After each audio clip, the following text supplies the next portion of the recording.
بسم اللہ الرحمن الرحیم.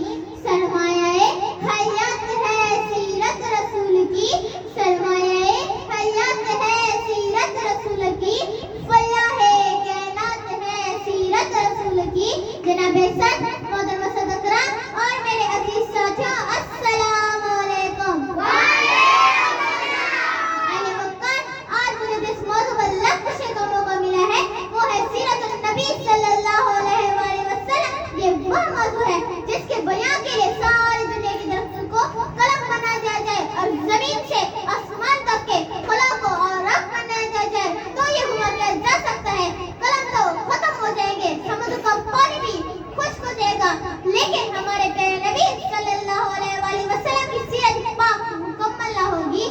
زندگیاں بیت گئی اور قلم ٹوٹ گئے، زندگیاں بیت گئی اور قلم ٹوٹ گئے، تیرے اوصاف کا ایک باب بھی پورا نہ ہو سکا.